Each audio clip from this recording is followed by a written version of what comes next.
Olá, estão a ouvir o 12º episódio do podcast Em Diálogo, hoje com Luís Graça. Olá, bem-vindos ao podcast Em Diálogo. Hoje estamos em diálogo com o Luís Graça. Olá Luís, tudo bem? Olá Mariana, muito gosto e obrigado pelo seu trabalho e pelo seu convite. Muito obrigada por estar aqui hoje connosco. Então, é formador de Ética e Desenvolvimento Pessoal em meio prisional desde 2013. É também presidente da Associação Confiar, que apoia reclusos, pessoas que já cumpriram a sua pena e os seus familiares. Pode-nos falar mais acerca da Associação Confiar? Muito bem, é um gosto para mim. Estou na Confiar desde 2013. É uma associação já com 21 anos e que neste momento se dedica à prevenção, inclusão e reinserção social de pessoas reclusas, ex-reclusas, seus familiares e também das vítimas dos crimes. Temos um gabinete de apoio à liberdade que vai a 6 meses, 1 ano, portanto vai dentro do estabelecimento prisional, a 6 meses, 1 ano da saída do recluso e basicamente diagnostica as necessidades, os fatores de risco que aquele recluso poderá ter, nomeadamente documentação, pedido de rendimento social de inserção, alojamento, relações com os familiares, etc. Dívidas às finanças, à segurança social, etc. E depois temos um centro de apoio familiar no bairro da Encosta da Carreira, em Cascais, fruto de uma parceria com a Câmara Municipal de Cascais, que trata de todos os fatores de apoio face aos fatores de risco do recluso. E também trata com as famílias, dá apoio às famílias dos reclusos. E temos também, fruto também desta parceria com a Câmara Municipal de Cascais, uma casa de saída, que é uma casa de transição para os ex-reclusos que não tenham alojamento e que não tenham vínculo familiar. Muito bem, realmente o meio prisional é um meio um bocadinho desconhecido para algumas pessoas. Sabe-se que as pessoas são julgadas, depois vão para a prisão, estão eventualmente em celas, mas não se sabe muito mais. Afinal, o que é que se passa dentro das prisões? Olhe, graças a Deus eu também não sei, porque nunca fui recluso. Mas como voluntário e agora técnico de reinserção social, o que me dá a conhecer é que é um meio muito esquecido, muito abandonado, quer pela sociedade em geral, quer também pelo poder político. Porque são instalações que muitas já apresentam grandes níveis de degradação, outras não, mas a sua maioria apresentam níveis de degradação das instalações, as próprias viaturas, há falta de técnicos, nomeadamente há um psicólogo para 700 reclusos, se for necessário, ou há um técnico de reinserção para 100 e tal reclusos, e portanto é um meio, é um caldeirão de frustrações, de culpa, de miséria humana, mas também, e paralelamente, em alguns casos, também é um local onde as pessoas se confrontam consigo próprias e onde se apercebem que o caminho que estavam a seguir é profundamente errado e que escolhem percorrer outro caminho. Mas é preciso humanizar as prisões.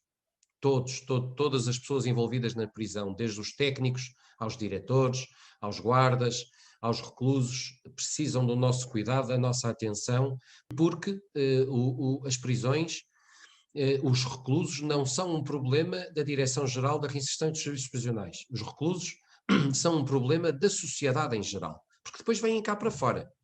E as estatísticas que nós temos do resto do mundo dizem-nos que 75%, cerca de 75% dos ex-reclusos voltam a reincidir no crime.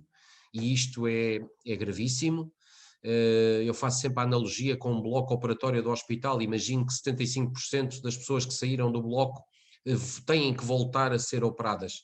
Isto tocavam logo imensas campainhas. E sabemos que cada recluso custa cerca de 20 mil euros por ano ao erário público. Portanto, é um enorme investimento que a sociedade faz. Se um recluso tiver 10 anos em reclusão, são 200 mil euros que investimos ou que temos o custo daquela pessoa reclusa.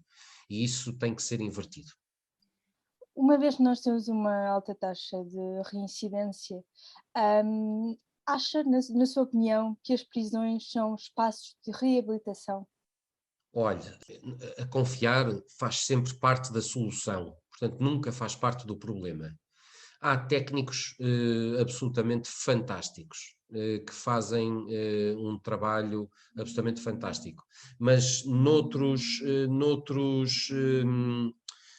exemplos o trabalho não é bem feito. Portanto, eu gostaria de acreditar que de facto as prisões são locais de reinserção, mas na maior parte das vezes não são.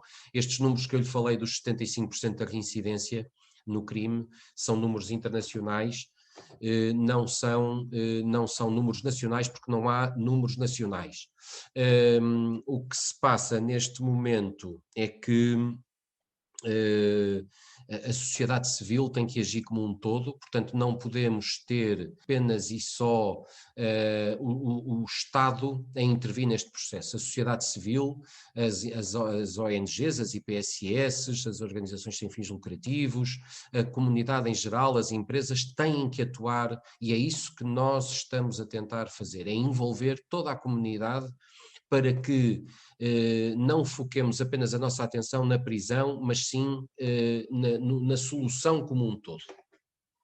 Então, de que forma mais concreta é que cada um de nós, como cidadão ativo e responsável, pode contribuir para quebrar o estigma de pessoas em contexto prisional? Nós fazemos para que isso aconteça. Eu muitas vezes em conversas com amigos e pessoas que eu respeito imenso, mas que têm uma visão dos reclusos como criminosos que têm é que estar atrás das grades e não podem fazer parte da sociedade. Eu acredito profundamente, e a experiência destes 8 anos diz-me que qualquer pessoa é maior que o seu erro. Portanto, acredito profundamente na reinserção e na redenção das pessoas que cometeram crimes. Teremos que ser nós, mas também as forças políticas, a mostrar à sociedade, da mesma forma que há agora imensas campanhas contra a violência doméstica, e nós achamos lindamente, aliás temos um protocolo com a APAV, há campanhas contra o racismo, etc. Eu acho que estaria na altura também de alertar para este enorme problema. Certo. E uma vez que tem experiência direta com reclusos, quem são estes reclusos? Porque eu estou a perguntar porque normalmente, e como já referi também, tem-se uma ideia muito vaga, não é? Tem-se a ideia de que a pessoa é julgada e é criminosa e está atrás das grades. Mas o que é facto é que continuam a ser pessoas. O que é que encontra quando vai dar ações de formação em contexto prisional? Olha, eu acho que a realidade, 80% dos reclusos são miúdos novos. Há aqui um dado curioso: 70% dos filhos de reclusos não quebram o ciclo de crime. Isto também são dados internacionais da Children of Prisoners Europe, que é um grupo de investigadores universitários. Portanto, 7 em cada 10 não quebra o ciclo. E obviamente nós vamos encontrar nos bairros mais desfavorecidos, vamos encontrar os chamados miúdos de rua, que passam muito tempo sem qualquer vigilância paternal ou parental, e que depois acabam por incorrer nos mesmos erros que os pais incorreram e que os amigos incorrem. Portanto, 80% dos reclusos são miúdos diretamente ou indiretamente relacionados com o tráfico de droga e consumo de droga, e que cometem delitos relacionados com a droga. Quando falamos em crimes de sangue, estamos a falar de uma percentagem muito pequenina, e então se formos para os psicopatas e para os terroristas, a percentagem então ainda é menor. Portanto, 80% daqueles reclusos são miúdos que, se tivessem tido a confiar mais próxima deles nos bairros sociais e outro tipo de estímulos, provavelmente não estariam na prisão. Certo. É uma questão de acompanhamento, não é? Do desenvolvimento dos jovens, das crianças, que infelizmente às vezes não têm o suporte que precisam ou precisariam. Claro. O que eu queria perguntar, há pouco disse-me também que trabalham com as vítimas de crimes, certo? Sim. Sim. Na sua opinião e pela sua experiência, acha que o perdão é possível entre a vítima de um crime e a pessoa que perpetua esse crime? Olha, não tenho a mínima dúvida. Nós somos pioneiros. Em 2014 iniciámos um projeto chamado Building Bridges, de justiça restaurativa, com mais 6 países da Europa. E fomos pioneiros nessa altura numa metodologia de justiça restaurativa, que é basicamente uma metodologia em que em 5, 8 semanas se juntam, com a presença de 2 facilitadores, se juntam vítimas com ofensores. Nós fizemos 2 círculos restaurativos, um no estabelecimento prisional do Linhó e outro no Instituto Superior de Ciências Sociais e Políticas, nosso parceiro, aliás, com quem criámos um observatório de justiça restaurativa, e os resultados não poderiam ter sido melhores. Foram vítimas de crimes idênticos, portanto não foram as vítimas diretas, isso é uma fase posterior, e os resultados foram absolutamente fabulosos. Isto porquê?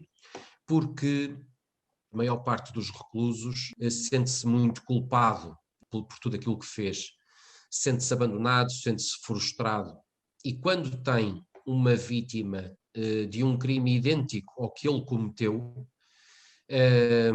a desculpá-lo, a compreender o que ele tem para transmitir, toma consciência de que naquela casa que ele assaltou, naquele carro que roubou, naquele computador que levou,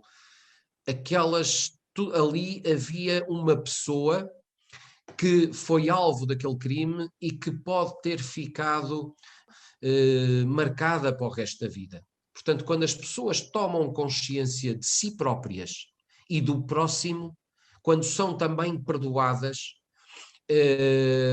eu acho que quem se consegue reconciliar com o seu passado consegue comprometer-se com um novo futuro.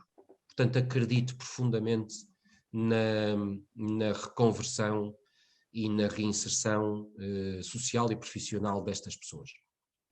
Certo, é super interessante essa iniciativa que a Confiar teve, principalmente agora porque temos a sociedade muito polarizada.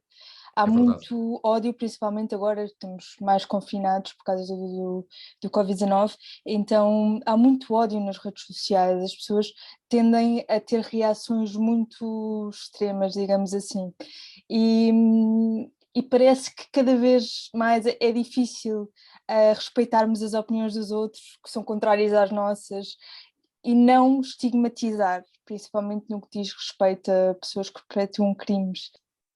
Olha, ontem, ao fim do dia, fui chamado pela nossa técnica, pela nossa psicóloga, à casa de saída, porque havia uma discussão. Nós temos neste momento, a casa dá para 6 pessoas, neste momento temos 3, vamos ter agora em breve um novo elemento, e houve uma discussão com troca de acusações e tal, é normal, não é?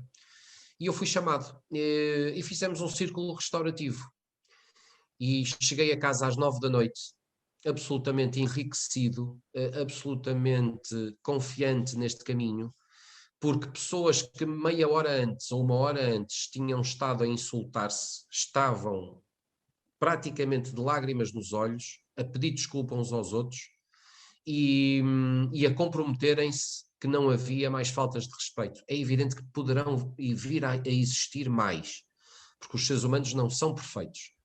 Mas aquele momento que não foi gravado por jornalistas, ninguém tirou fotografias, ficou gravado para sempre, como um marco onde é possível estabelecer-se este tipo de relações. Quando se fala em crimes, e neste caso principalmente crimes com a vertente sexual, seja pedofilia ou violadores, muitos sentimentos negativos que se propagam, e porque as pessoas estão revoltadas, porque as pessoas sentem que é uma coisa má, claro. Como lidar com isso? Como lidar com estes crimes que são atentado, digamos assim, à dignidade humana, mas como é que nós olhamos para estas pessoas como pessoas? Percebo. Olha, em primeiro lugar, a Confiar e os seus técnicos não olham para as pessoas reclusas e para as pessoas que cometeram crimes mais violentos ou menos como coitadinhos, não é? E não culpabilizamos quem os põe atrás das grades, pelo contrário, queremos é uma sociedade segura e harmoniosa. Agora, há que compreender a causa das coisas.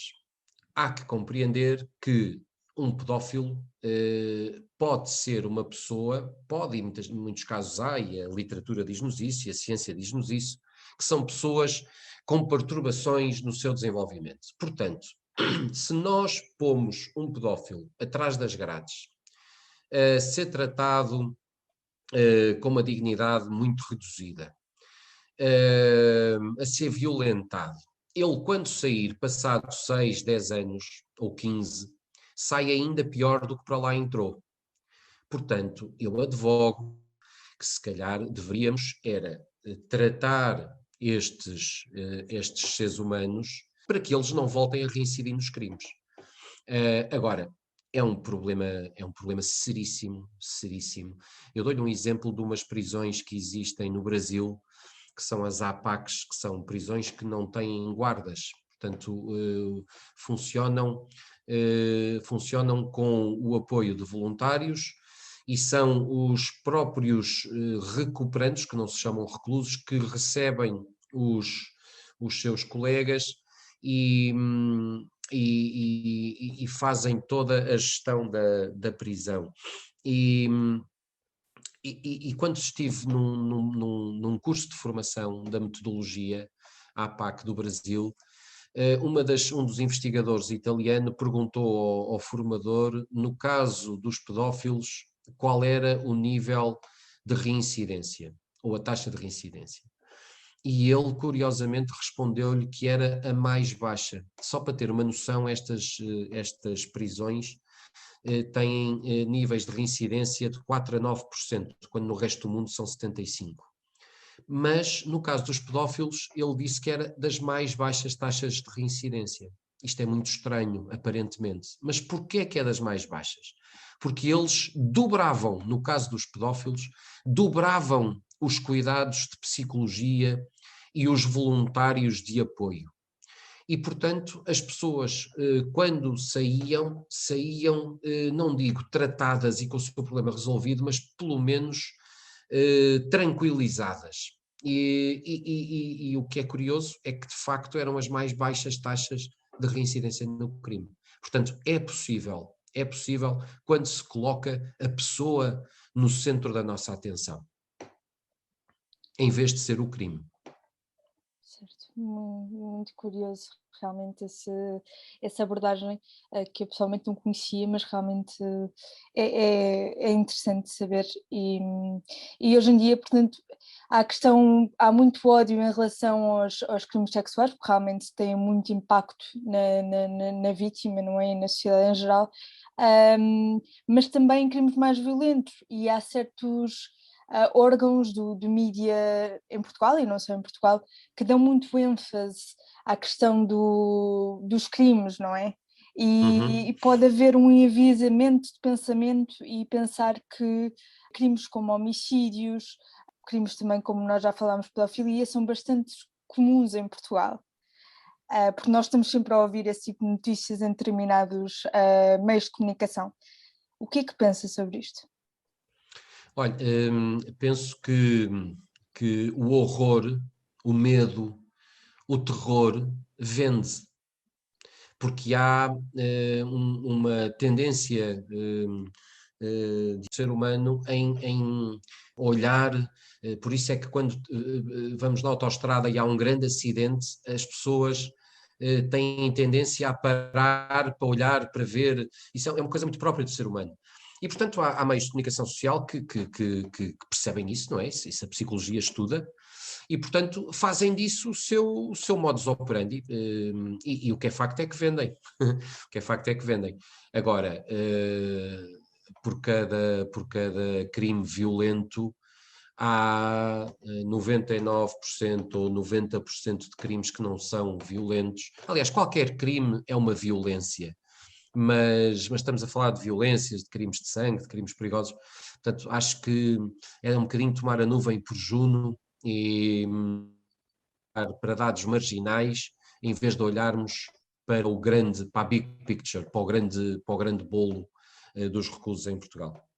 Eu estou mais preocupado com o grande bolo do que propriamente com as apostas marginais ou os crimes marginais. Passando aqui para as famílias, que a Confiar também apoia, qual é o impacto que existe numa família de uma pessoa reclusa? Olha, qualquer afastamento, seja por razões de trabalho, porque há muitas famílias que também estão dilaceradas porque tiveram que abandonar o país para ir trabalhar para fora, etc. Portanto, qualquer abandono do seio familiar é uma perda, não é? Com consequências mais ou menos graves. Obviamente que uma pena de prisão, e nós temos mães que chegaram a ter 3 filhos na prisão, mães que, coitadinhas, trabalharam a vida toda de uma forma íntegra, honesta, digna, e que se calhar não conseguiram dar o apoio que poderiam dar aos seus filhos, e os seus filhos acabaram por, fruto de variedíssimas circunstâncias, ir parar à prisão, cometerem crimes e irem parar à prisão. É uma dor de alma que fica para sempre. Ter um familiar preso é uma dor de alma que fica para sempre, eu acho. Acho que as pessoas nunca mais recuperam desse estigma. É muito difícil, fica sempre guardado. Acredito que as pessoas possam reinserir-se social e profissionalmente, fazerem obras extraordinárias, e há vários casos desses em Portugal e no mundo, mas é uma dor que fica para sempre. Aliás, curiosamente, nós tínhamos no nosso logotipo umas grades e estamos agora a deixar cair essas grades porque achamos que é uma tatuagem que nós próprios não queremos ter na nossa associação, e continuamos a tratar exatamente dos mesmos problemas, mas não queremos também que a nossa associação fique com esse estigma para sempre. Portanto, deixamos cair, passamos-nos a chamar apenas Confiar, Associação de Reinserção Portugal, e para que também esse estigma, essa grade, não acompanhe os nossos utentes enquanto nós os acompanhamos. Só para ter uma ideia, nessas prisões no Brasil, nas APAC, há um letreiro à porta que diz: aqui só entra a pessoa humana, o criminoso fica à porta. O que é que falta para nós termos este tipo de prisões também em Portugal? Falta uma enorme mudança no paradigma, mas há uma coisa que eu lhe posso garantir, que é um sonho da anterior direção que nos precedeu. É um sonho dos fundadores da Confiar, é termos pelo menos um estabelecimento prisional com este tipo de regras. Vamos semeando, como tudo na vida. Um dia chega a hora e vamos semeando. Pode ser que um dia tenhamos a sociedade civil e o poder político preparados para aceitar uma solução dessas. Eu garanto-vos que se tivéssemos mais prisões dessas, os resultados, como são no Brasil e em vários países da América Latina, eram absolutamente extraordinários. E poupavam-se milhões e milhões de euros. Era benéfico para todos. Era. Então, os reclusos, depois de cumprirem a sua pena, portanto, voltam para a sociedade. No entanto, o estigma continua. Muitas vezes os reclusos têm dificuldade em reinserirem-se na sociedade, encontrar um emprego, porque pronto, estiveram na prisão e inclusivamente há empregos onde é obrigatório também apresentar o registro criminal. Na sua opinião, como é que nós podemos quebrar este estigma e ajudar, como sociedade civil, ajudar à reinserção da pessoa que já cumpriu a sua pena? Olha, em primeiro lugar, estando ao lado deles, acompanhando, protegendo, apoiando, tornando-os mais fortes e seguros. E quando eu digo isto, digo coisas tão simples como estas. Imagine um ex-recluso que, quando foi preso, não cessou atividade. E então tem dívidas à Segurança Social na ordem das dezenas de milhares de euros. Imagine, estou-me a lembrar de um caso que eram 21 mil euros. E nós, com o nosso apoio jurídico e com os nossos técnicos, conseguimos, em diálogo com a Segurança Social, provar que desde o dia X ao dia Y aquela pessoa esteve em reclusão. Portanto, não podia, não tinha meios para ter cessado a atividade. E a Segurança Social, em 3 dias, respondeu-nos, e a dívida que rondava os 21 mil euros passou para 2 mil e poucos euros. Isto é um exemplo de como se pode acompanhar estas pessoas, porque repare, uma pessoa sai da prisão, não tem emprego, recebe o rendimento social único, são cerca de 180 euros, não tem onde estar, não tem, e ainda tem uma dívida de mais de 20 mil euros, isto é absolutamente dilacerante. E, portanto, estando ao pé deles. Depois, por outro lado, é também acompanhá-los na procura de emprego, na procura ativa de emprego, fortalecendo-os com apoio psicossocial e aos poucos há também, neste momento, discriminação positiva em sede de taxa social única da Segurança Social para empresas que empreguem ex-reclusos. Pronto, portanto, isto é uma das formas, de mudar um bocadinho este estigma e pormos as pessoas a confiar mais nestes ex-reclusos, ou nestas pessoas que estiveram privadas de liberdade. Pegando aqui na questão da dívida que falou, no outro dia eu estive a fazer uma pesquisa sobre estabelecimentos prisionais na Holanda e algo que acontece é que os reclusos têm que pagar a sua estadia nos estabelecimentos prisionais, portanto quando saem da prisão têm uma dívida. Porque de certa forma estão a pagar ou a dar de volta à sociedade aquilo que retiraram. O que é que pensa sobre isto? A Holanda é um país altamente desenvolvido. Só para ter uma ideia, a nossa congénere na Holanda, e eu já convidei o seu CEO para vir a Portugal a algumas conferências, gera cerca de 30 funcionários muitíssimo bem preparados e 500 voluntários. Na Holanda, é curioso, quando o Estado assumiu que a sociedade civil poderia ter um contributo brutal na reinserção destas pessoas e no apoio a estas pessoas, a reincidência, as prisões começaram a fechar.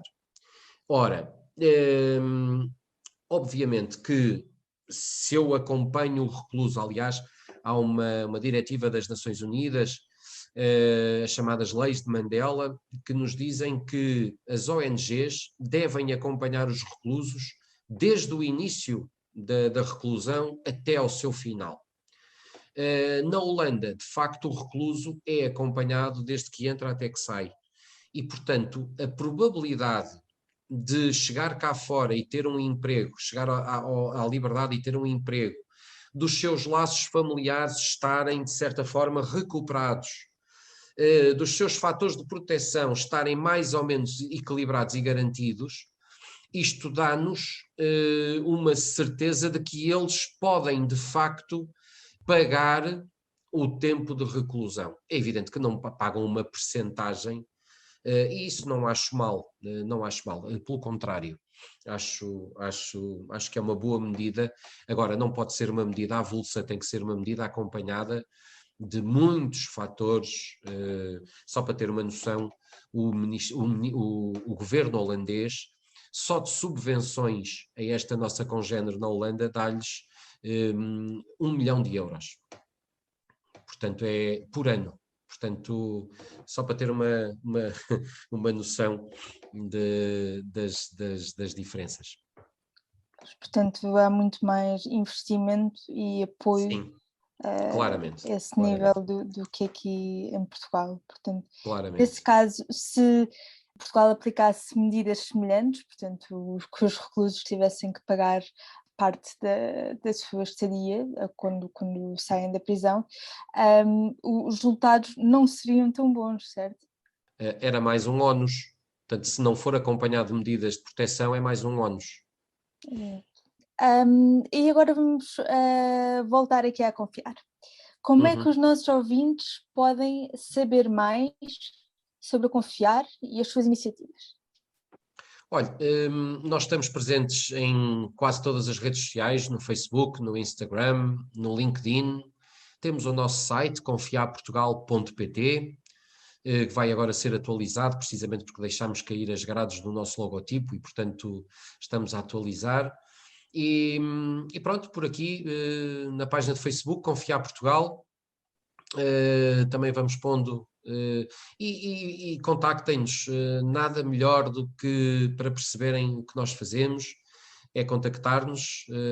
Nós temos os nossos técnicos sempre disponíveis, e, portanto, são sempre bem-vindos. Muito obrigada, Luís, por ter dispensado um pouco do seu tempo para estar aqui connosco hoje. Esta conversa é muito importante e eu espero que os nossos ouvintes também tenham gostado. Confiar faz um trabalho fantástico no acompanhamento de reclusos e aconselho mesmo os nossos ouvintes a procurarem mais sobre esta associação e seguirem estas redes sociais. Mariana, posso só dar-lhe uma última nota? Claro. Que me lembrei agora? Ainda tenho tempo? Tem. Nós vamos lançar agora um projeto fabuloso que se chama Barbearia do Bairro, que é uma carrinha que vai andar pelos bairros sociais e pelas escolas do concelho a cortar o cabelo, um ex-recluso, a cortar o cabelo aos miúdos que não podem pagar, e a todos os habitantes dos bairros aqui de Cascais que não podem pagar o barbeiro. E há esta dupla função do corte de cabelo, portanto é um serviço social, e também do psicólogo barbeiro, ou seja, alguém que com o seu projeto pessoal e com o seu testemunho pessoal pode falar com os jovens numa perspectiva de prevenção de comportamentos de risco e desviantes, e dizer-lhes, falar-lhes do seu testemunho e falar-lhes que há um mundo novo para além daqueles que eles podem estar a viver. Isso é uma iniciativa muito interessante, muito obrigada por ter partilhado connosco e mais uma vez também obrigada por todo o conhecimento que nos passou ao longo deste episódio. Foi um gosto, Mariana. Parabéns pelo seu trabalho também. Muito obrigada e aos nossos ouvintes, até ao próximo episódio. Obrigado. Se gostaste deste episódio, segue Podcast em Diálogo no Instagram, Facebook e LinkedIn. Divulga e não hesites em deixar o teu comentário. Obrigada!